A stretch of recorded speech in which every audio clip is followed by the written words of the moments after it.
Merci,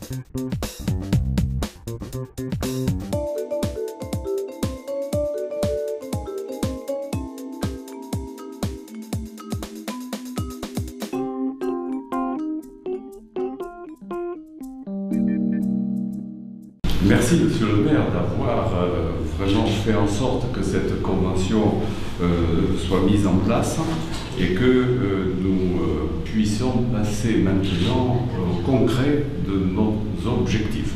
Nos objectifs, je le rappelle, c'est la sauvegarde du patrimoine de la ville d'Avallon et sa restauration.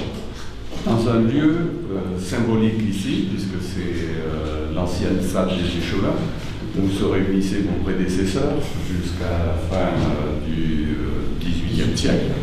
Aujourd'hui, c'est un local qui est vide et qui mérite une restauration, mais aussi une ouverture au public. Puisque depuis que nous existons, nous créons des journées du patrimoine et nous faisons visiter, grâce aux personnages en habit qui sont là, nous voyons l'engouement des Avallonnais et de tous les visiteurs pour cette salle.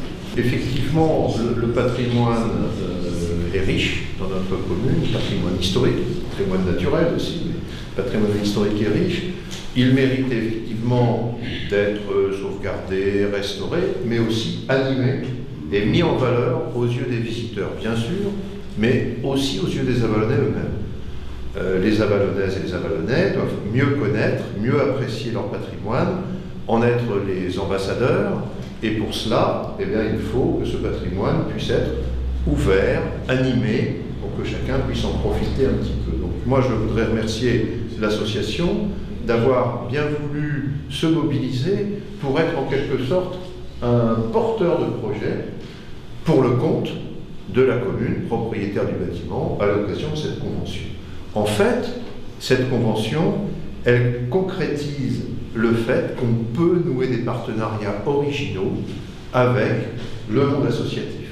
En l'occurrence, ça n'est pas l'association qui a un projet et qui demande une subvention à la ville, c'est l'association qui a un projet qui va dans le sens de ce que souhaite faire la commune et qui en fait se porte volontaire pour porter une partie de ce projet, à savoir sa conception, son animation, la recherche de fonds hors des subventions classiques.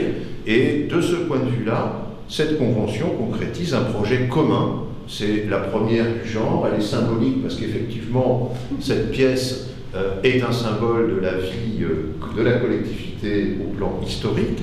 Et on a vu que cet endroit, qui est très bien situé au cœur de la vieille ville, à l'entrée de l'ancien château, est un endroit qui est très apprécié.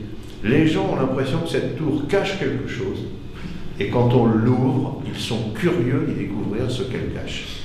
Par cet acte, nous disons à tous les partenaires extérieurs, l'association est mandatée pour parler de tout ça avec vous et constituer les éléments d'un projet.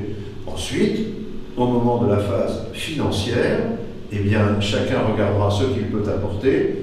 L'association, à travers les mécénats qu'elle aura pu recueillir, l'instruction, la pré-instruction des dossiers auprès des services de l'État, de la région ou du département, et nous aurons à ce moment-là le travail partagé pour arriver à une réalisation. Mais l'association est mandatée pour le faire. Et c'est original. C'est pas si simple que ça. On n'a pas vendu la salle à l'association, on avait imaginé des baux, on avait imaginé différentes solutions, et en fin de compte, celle-ci est la plus souple et la plus pertinente.